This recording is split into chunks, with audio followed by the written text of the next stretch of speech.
welcome to today's design session. Today we're going to talk about connecting spaces. What are connecting spaces? Well, it's not the bedroom or the bathroom or the kitchen or the living room. It's all the places that get you from room to room. It's the hallways, it's staircases, and in this case, we're actually going to include also the garage and the laundry room. So let's get started on today's exclusive view of the beach house. Take a look what this hallway used to look like. So let's review some things we've already talked about. 2 sessions ago, I reviewed the kitchen with you. I told you that this arched entryway opening into the kitchen, I wanted to raise that up. Well, look at this. This opening to the hallway is at a standard 6'8" doorway height. As you look down the hallway here, you can see that the door height here is the same as this header height here. That means it's 6'8". Now I knew that I was going to do something to the ceilings, like add beams, so I needed to have at least the header height down to the same height as the beam, and I figured I would use a 6-inch beam. So I took this here and I raised it. Look how different that looks. Now, if we then take the doors and we raise those up to the same height, see how the rest of these doors look kind of dumpy? Look at this one compared to this one. That's significant. You might think, what's the big deal about a hallway? How can you really change that? Well, I didn't change the wall locations, but here are some ideas that you can use if you have a very kind of dank, tiny hallway. First off, I raised the header height to enter the hallway. Now you can see here, this casement, the actual size of the casement that wrapped around was only 3 inches all the way around. The finish of that header height and that opening to the hallway was then done in this Simply White by Benjamin Moore. It's covered in just plain white wood and then painted a nice satin finish. I love this Simply White. You hear me talk about it all the time. This is also what we use to paint the ceilings in the rest of the rooms. So you can see here what this 12 inches deep of casement and 3 inches wide all the way around the outside, how we matched it with the opening that went right into the kitchen where that exterior bar is. It gives it a whole lot of consistency, and it's lined up. Notice it's lined up with this built-in over here. Secondly, I covered the ceiling with shiplap and painted it white. On the ceiling, instead of leaving it just plain as, drywall with paint on it, I decided to use the shiplap. That created a horizontal stripe that went left to right, making this very narrow hallway appear to be wider. Third, I added some gray colored beams. Now the gray color is like a charcoal color. That's my accent color throughout the rest of the house. Over here, all white. Back here, doors, casements, all that, charcoal gray. I created 6 by 6 inch beams that could go, and they had to be placed just right down the hallway. Too many of them, it would have been too much. Too few, it wouldn't have been enough. And in between them, I was going to place my lights. Now, these beams go across and create spaces in between them where I could add some cool little lights. I picked up these amazing pendant lights that I wanted to use. Problem was, because I raised the door heights, I didn't have much of a drop. Well, now the doors opened up here, not down here, meaning this couldn't drop very far. So I looked and looked and looked, and what I settled on was something very simple, but I want you to know that there is a connection. Think about what you've already done in the other rooms. Do you see how I do that? And do you see how that now connects with what was going on the light fixture in the living room over the dining room table? Oh, and the doors, they're new too. They're the gray color with glass. When it came to the doors, I really wanted to change them up. Obviously, I wanted to make them taller. Now, they had some very nice teak doors in the house before, but remember, I was changing it to a whiter beach cottage kind of look. So I decided to get a whole new style of door, and instead of having it be a solid wood, why? Because The house is so small. I'm trying to make everything I possibly can get my hands on, I'm trying to make it feel and look bigger. And I decided to paint the frame of the door in this asphalt color. Remember how we used it on the beams? Now we're repeating it on the door and the casements as well. But here's how I decided on the actual shape of the door. There are some tools out there. I found a website that I love using. It's called Doormerica.com. And there they have a really fun little tool that you can use to pick out the kind of door that you want. So I was able to decide exactly how high I wanted that foot rail to be. And I just made it a solid piece of frosted glass. This allows the gentle diffusion of light that would come down the hallway from the exterior and into the rooms. And the handles, they're sweet. Ah! Oh my gosh, you are amazing.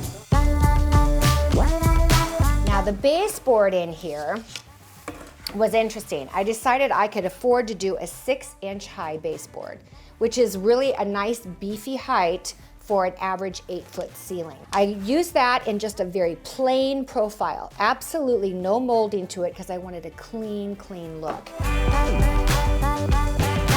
Most of the time when you do casement color, you would match your baseboard with your casements. And this is what our casements were.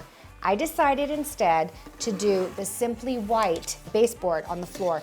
It's a great match to just hit at the bottom, but it also kept the overall height of the wall feeling taller. And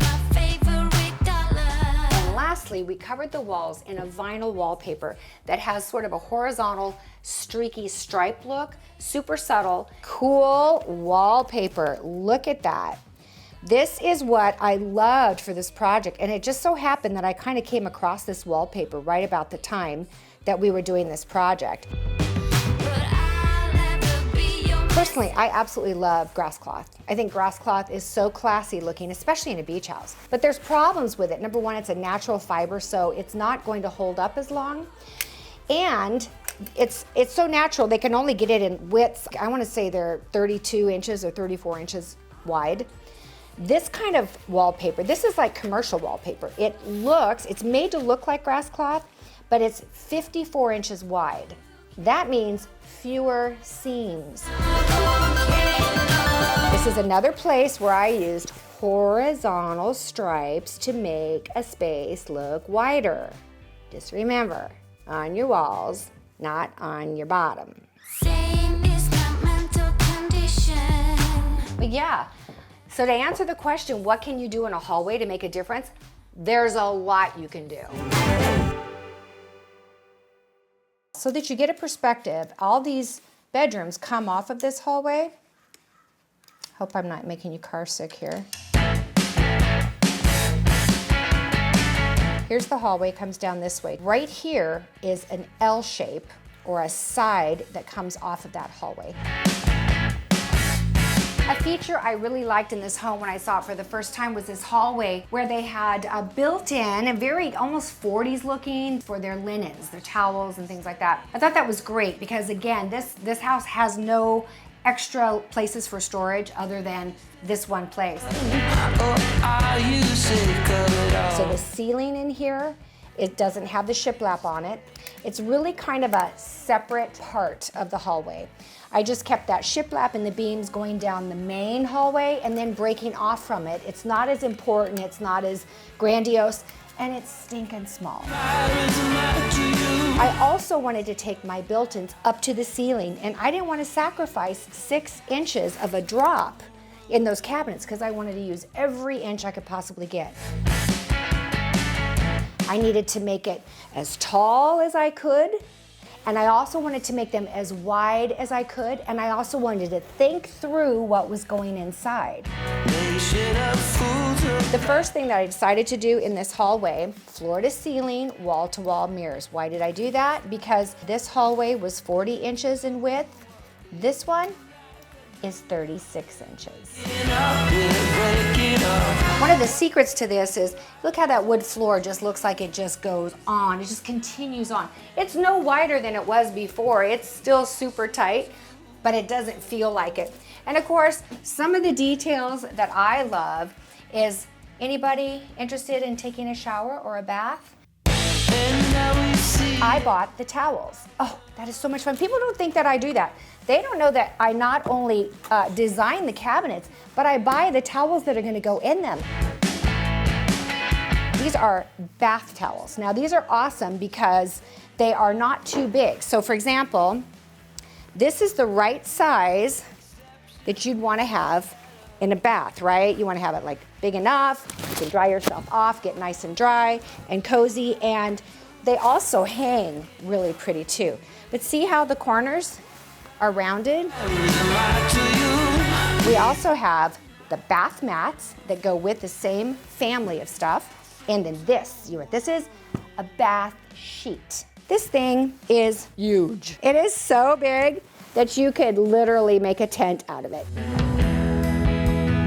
But what if you don't want to take a bath? What if you just want to go to the beach? Oh, I got you covered there too. So these are beautiful built-ins. The lighting is in every single cabinet. Did the colorful towels. And you know what made it even more beautiful? Not just the towels themselves and the way that they were folded, but the fact that each one of those shelves was individually lit. I mean, that is incredible. Imagine in the evening you want to go get a towel and it's dark. You open the cabinet doors and just by opening them, each one of the lights goes on the shelves. And custom hardware, super long shape. I find that if I really want a sexy look, take a look at what you can get on the internet. You guys go to knobs.com or whichever one you like to go to, even Wayfair, and you look for a 48-inch long handle or a 50-inch long handle, good luck. So Nicole made me these handles, and they're made out of a black graphite that won't rust, and steel. Then I also made long ones for the drawers, but I just love those tall door handles. Down below, lots of details, extra supplies. We've got our school, oh, that's actually party and gift wrap. This is school supplies, and up here, extra sheets. Pretty cool, right? Pretty nice linen closet. Let's come back out to the main hallway here, and we're gonna find two doors in this hallway. There's a gray one and a white one. Why do you think I changed up the color of the door? You might notice something a little different, unexpected. What's that? This closet isn't gray. I was in that house a number of times, and I would go over to go downstairs and I'd open the wrong door.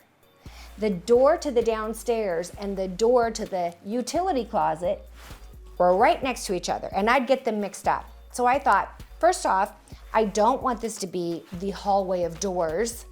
And by outlining the door in the gray color, it was only gonna draw attention to the fact that there was another door. So all of these things, I got to redesign how this was gonna work. I added the wood on the back of the wall just to kind of give it a little bit more casual, earthy feel. And even though this is really nice stuff, it's not melamine, I definitely didn't want it to look like melamine.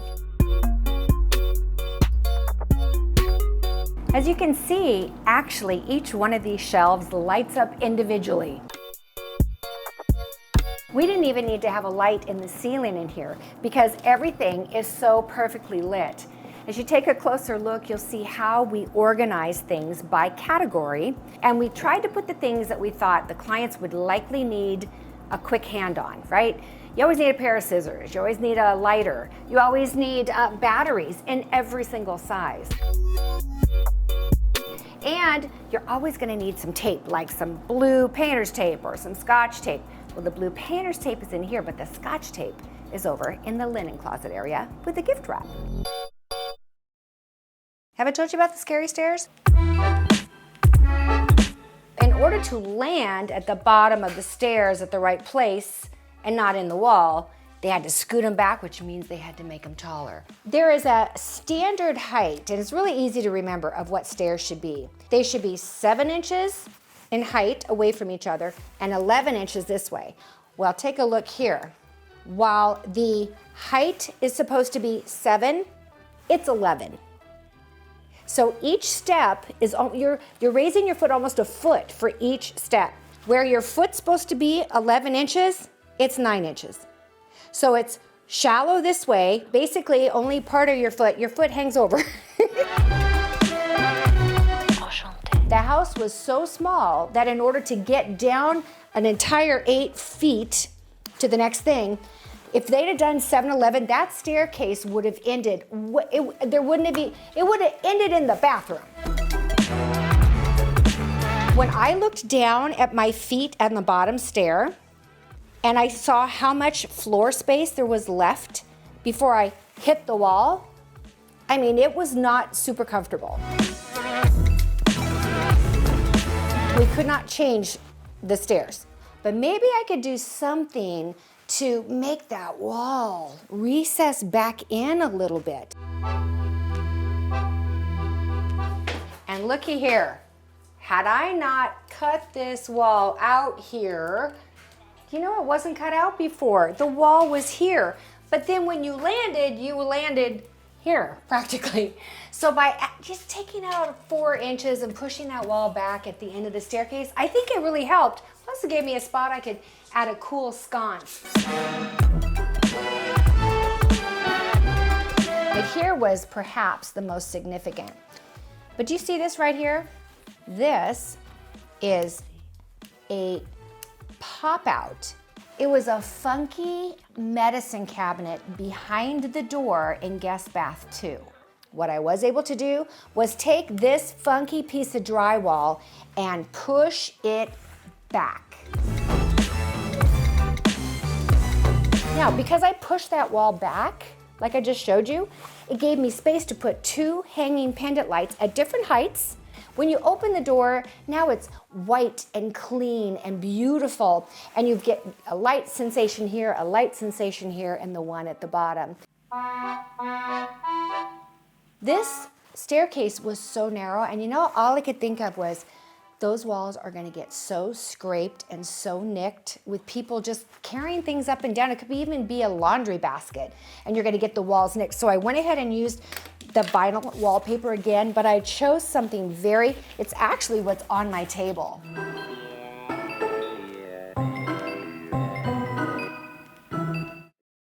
When you're connecting an upper floor with a lower floor, you'd like to have some things that are consistent. So what was consistent here for me was my baseboard and my ceiling colors. When it comes to flooring, typically if I'm gonna have the floor that you walk into, is your main floor. If you have an upstairs, I think it's classy if your flooring upstairs matches your flooring downstairs. Does that make sense? So in this house, we use this 8-inch plank, very rustic, gorgeous wood floor. If we were going upstairs, I would have used this on the staircase, and I would have put this upstairs as well.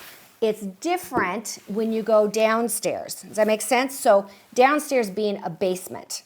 If you go to a basement, I think it's perfectly fine to change your flooring. Just so you know, the entire downstairs is the star tile. From the stairs, which match upstairs, to the floor, since this is on the ground floor and leads out to the garage, I wanted it to be really hardy, almost like a tile or a stone or even concrete. Well, I found this great tile. I call it the star tile. It's got like terracotta grouting in it, which I love, and this dark charcoal star. And it leads us down to, again, small, dark, dank spaces that aren't so dark and dank anymore.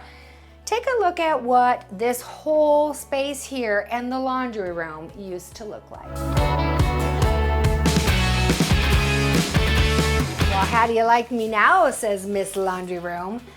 What we were able to do was add some new appliances, a great farmhouse sink and concrete, and a wonderful, look at that. That faucet turns on by a tap. Now, these are awesome appliances. This is from Samsung, and I'll tell you why I like this so much. I love the color. It's got a really big drum. So, you know, in this house, we're gonna be drying towels, beach towels, and bathing suits all the time. So it's really important that it dries well. But here's the fun part.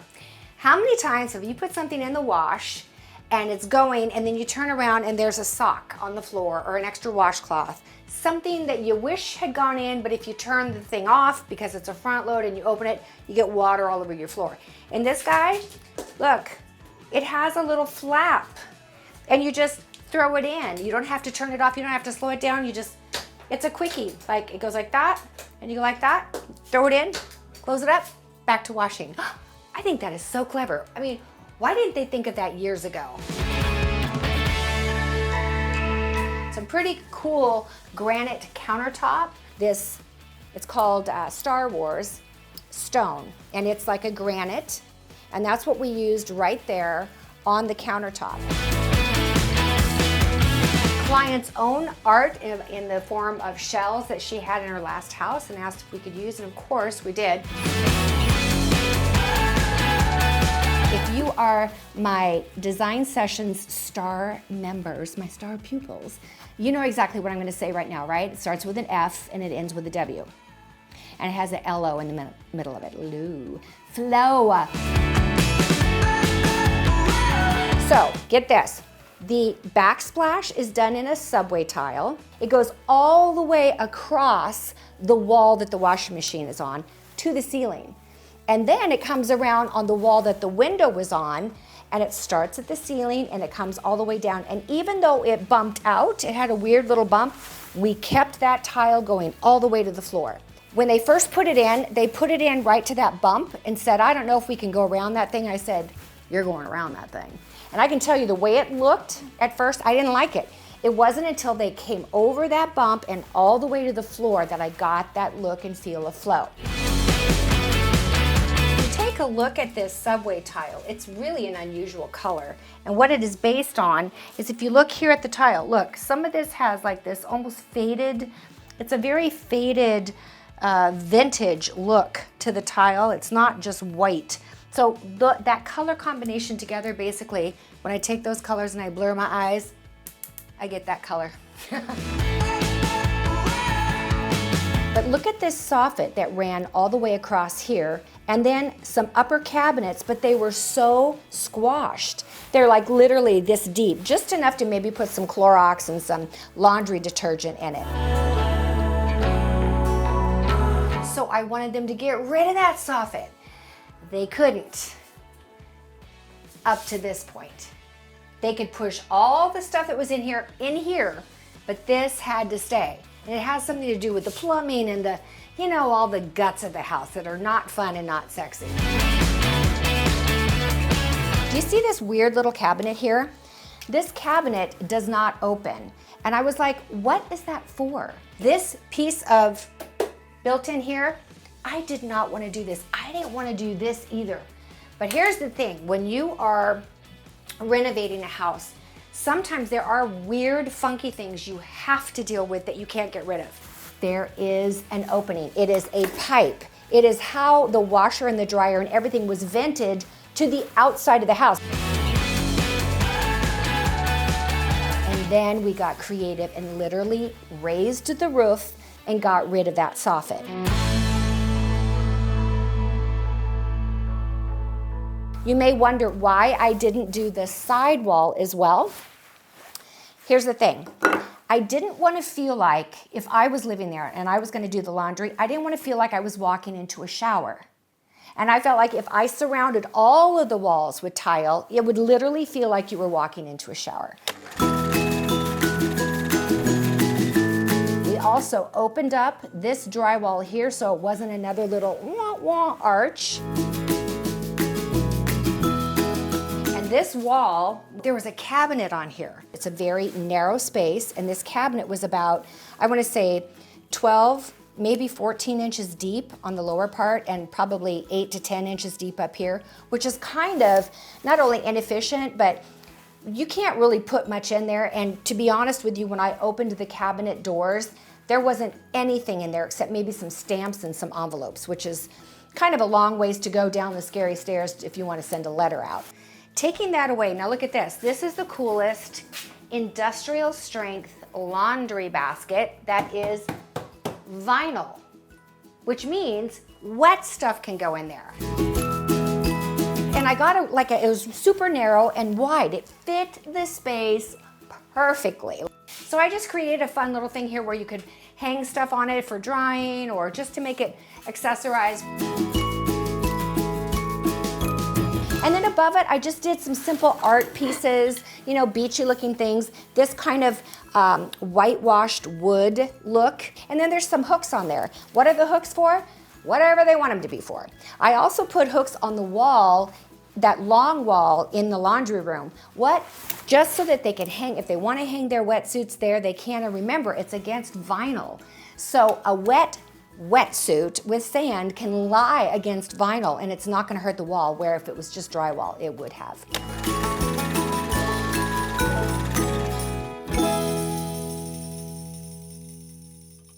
So let's talk about the garage, shall we? Anybody up for decorating a garage? The vintage looking star tile was so perfect for the basement of this house. But I knew that when we came out to the garage area, I was gonna need to select something like an epoxy resin kind of thing that has the little flakes in it. They're vinyl flakes. The reason for that is it gives a very nice finished look to your garage floor and it's clean. But it's also very, very, very hardy, very sturdy, and it'll take a lot of abuse. Okay, so what do you do in a garage? I mean, is a garage a big deal? Well, this one is. I'll tell you why, because we had to add some extra things.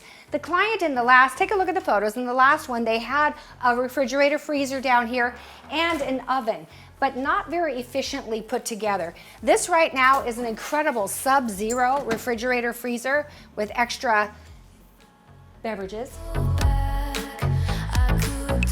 This is a beautiful Wolf oven.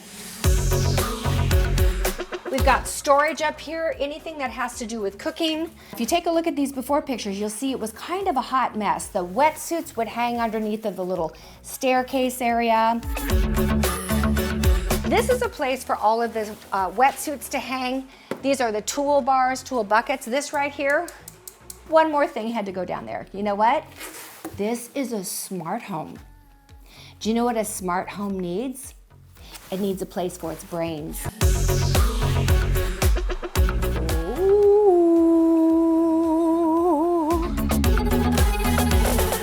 Look here, aha, a place. We utilize this funky little spot underneath the staircase to put the boogie boards. And the balls, and the frisbees, and the toys, and the Neosporin. Yes, there is a first aid kit. And then over here, all kinds of garage stuff, including an air pump for your bicycles. And then look at this. Take a look at this from the side. The shape of this.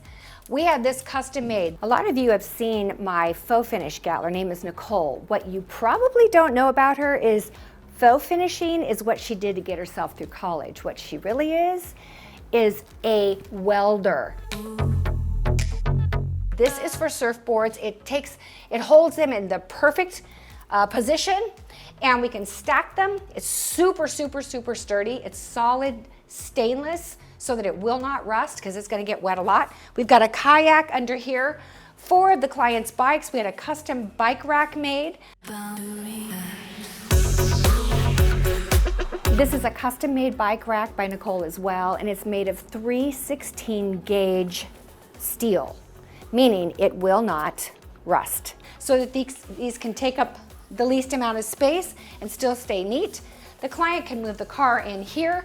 And on this wall, well, this is fun. Anybody want to play some volleyball or any games? Well, we can get it to you easily. We've even got fins over here. So this is cool. We've got outdoor lanterns, which we're about to use. But this wall right here, this is the wall. You know what this is? Mr. Client loved the house the way that it was. There was parts of that house that was so nostalgic to him and meant a lot. He went to the contractor and he said, hey, Bill, do you think, I know you're gonna change out the floors, and when you do, I'd love to have a piece of that just as a reminder to use in the house somewhere. Maybe I could hang it on the wall in the garage. When we replaced the flooring, we took the old floor out, and I had the guys panel this wall. Now the clients have this piece of the old house still with them, but we didn't just do it a little bit. We took it to the top, literally, and from the side to the side. You keep blowing me out, I keep holding. That floor was very orange, very. That does not go with this color scheme. So here's what I did. I went to Pennsylvania to see how our cabinets were coming along. And I said, guys, I want something that looks like this. Overall has a feel like this, because I don't want this huge departure, but I need some rust in it. I need the slightest undertone of rust in that. I cannot escape. We also used a piece of art that they've always loved that was in one of their homes. And these two right here are their two beloved dogs. I had two paintings commissioned of our clients' two dogs in the colors of the client's existing artwork. They were intended and slotted to go into GB2. How cute is that? Oh. All right, and this is the artwork that's going on this wall in this bedroom on these brass poles. Look how cool this is. The application, I had seen something like this at a hotel in a bar, and I thought, that is so cool. I'm gonna do that in GB2. It was way too much for a tiny bedroom. This art down, and oh, there you go. Ashley was hanging from the chain. You keep blowing me out, I keep holding. Okay. All right. This is the kind, the one. I keep asking myself for what. The nostalgia wall, all in the rust, in wood, solid wall, in a garage. Then the paintings of the dogs and the paintings that meant so much to them from one of their previous homes. Voila. This is how it turned out.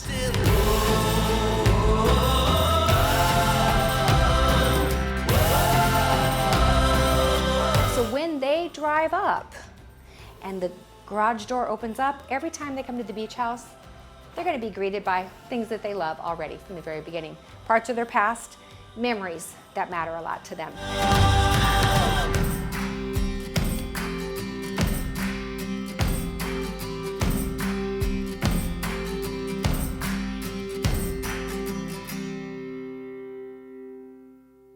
That pretty much wraps it up for today's design session. I hope that I've been able to show you and explain to you why the connecting spaces are really important.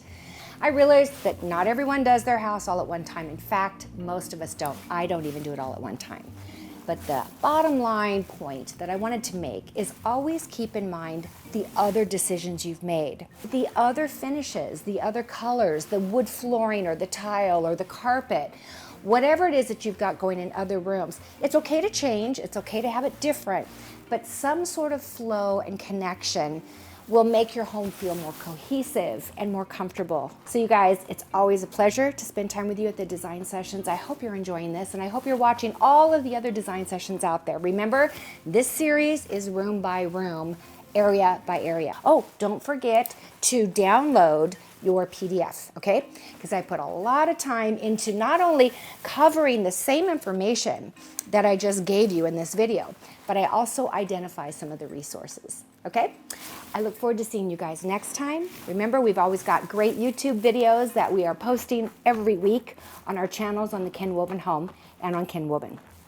Okay, I think I'm losing my voice, so I'm gonna cut out for now, and I wanna say, you know, these videos need to be timeless, but for those of you who are watching this as it goes up, Happy New Year. The year 2020 will be the best year of your life. Why? Oh, I don't know. 2020, it's hindsight, isn't it? Love you. Bye-bye.